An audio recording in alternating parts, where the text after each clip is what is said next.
क्या आपको पता है कि एक ऐसा बल्ब है जो पिछले 120 सालों से लगातार जल रहा है? क्या आप लोग जानते हो कि जो लेस कंपनी है, जो कि एक चिप्स मैन्युफैक्चर कंपनी है, वो चॉकलेट चिप्स भी मैन्युफैक्चर करती है। और आप लोगों ने स्टैचू ऑफ लिबर्टी को तो देखा ही होगा किताबों में, इंटरनेट पे, या आप में से बहुत लोग वहाँ पर गए भी होंगे। लेकिन क्या आपने कभी सोचा है कि स्टैचू ऑफ लिबर्टी ऊपर से दिखने में कैसा लगता है? ऐसे ही इंटरेस्टिंग फैक्ट्स को जानने के लिए वीडियो को अंत तक देखिए। Fact number 10। अगर मैं आपसे पूछूं कि जो बल्ब आप अपने घर पर लगाते हो वो लगातार कितने समय तक जल सकता है, तो आप में से बहुत लोग कहेंगे 10 दिन, 1 महीना, 6 महीना या ज़्यादा से ज़्यादा 1 साल।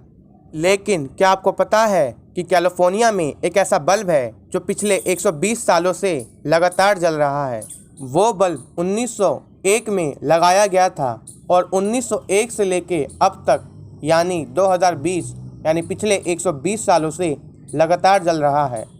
साइंटिस्ट ने ये पता लगाया है कि जो उस बल्ब का फिलामेंट है, यानी जो बल्ब के अंदर जो पतली सी तार होती है जिससे बल्ब जलता है, वो बाकी फिलामेंट के मुकाबले 8 टाइम्स थिकर है, यानी 8 गुना मोटा है, क्योंकि वो फिलामेंट कार्बन से बना हुआ है। Fact number 9।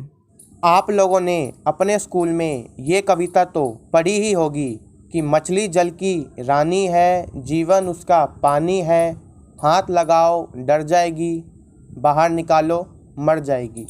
अब आप लोग ये सोच रहे होंगे कि मैं आपको ये कविता क्यों सुना रहा हूँ।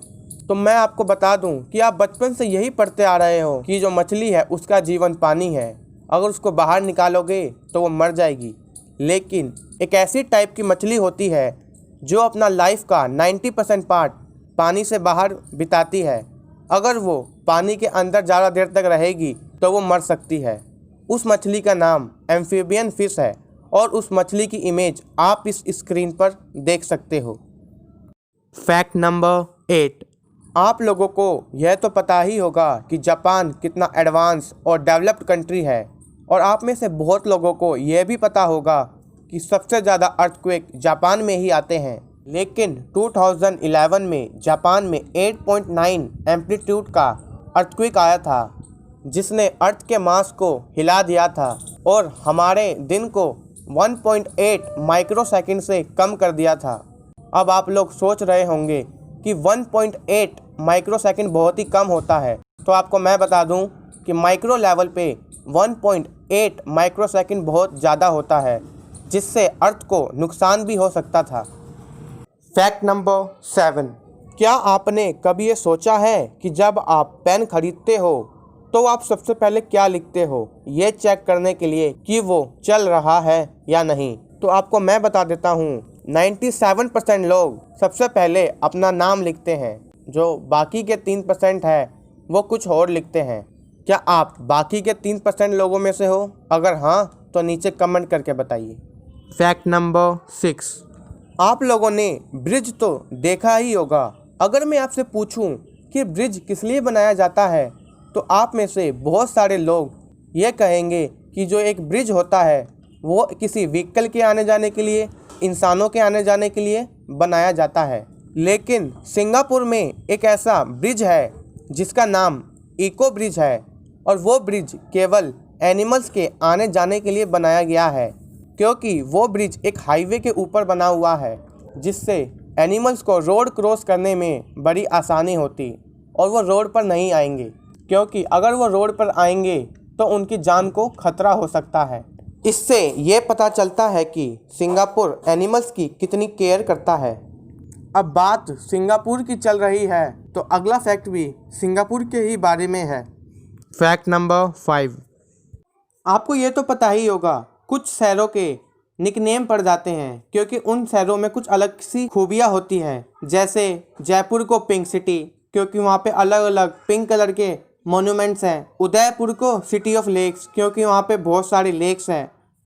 लेकिन क्या आपको पता है सिंगापुर का निकनेम क्या है? तो आपको मैं बता दूं, सिंगापुर का निकनेम लॉयन सिटी है। लेकिन फैक्ट ये नहीं है, फैक्ट ये है उस शहर का नाम लॉयन सिटी तो है, लेकिन उस सिटी में एक भी लॉयर नहीं है।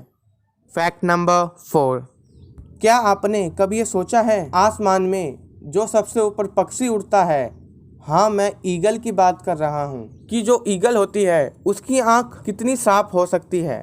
तो मैं आपको बता दूं, अगर ईगल की जगह अगर हम ह्यूमंस होते और उसकी आंखें अगर हमारे में होती तो हम लोग बिल्डिंग के 10th फ्लोर से भी एक चींटी को देख लेते। मतलब एक ईगल की आंख इतनी साफ होती है कि वो 10th फ्लोर की बिल्डिंग से एक ज़मीन पे पड़ी हुई चींटी को आराम से देख सकती है। फैक्ट नंबर 3, आप लोगों ने कंप्यूटर या लैपटॉप तो यूज़ किया ही होगा और आपको यही लगता होगा कि कंप्यूटर के लिए सबसे जो कंफर्टेबल लैंग्वेज है वो इंग्लिश है। लेकिन मैं आपको ये बता दूं कि नासा की रिसर्च में ये पता चला है कि जो संस्कृत लैंग्वेज है वो कंप्यूटर आर्टिफिशियल इंटेलिजेंस प्रोग्राम के लिए सबसे सूटेबल है, जिससे कंप्यूटर बहुत ही एफिशिएंसी से काम कर सकता है। फैक्ट नंबर 2, आप लोगों ने लेस के चिप्स तो खाए ही होंगे जो कि अलग अलग वैरायटी में आते हैं, लेकिन क्या आपको पता है कि जो लेस कंपनी है वो एक ऐसा चिप्स बनाती है जो कि चॉकलेट के होते हैं। हाँ, आपने बिल्कुल ठीक सुना, वो एक चॉकलेट चिप्स बनाती है जो कि बहुत ही वो लिमिटेड बनाती है और उस चॉकलेट चिप्स की इमेज आप इस स्क्रीन पर देख सकते हो। फैक्ट नंबर 1, आप लोगों ने स्टैचू ऑफ यूनिटी का नाम तो सुना ही होगा और आप में से बहुत लोग उसको देखा भी होगा किताबों में, इंटरनेट पे, या आप में से बहुत लोग वहाँ पे गए होंगे। आप लोगों ने स्टैचू ऑफ यूनिटी को सामने से देखा है, लेकिन क्या आपको पता है कि स्टैचू ऑफ यूनिटी ऊपर से देखने में कैसा लगता है?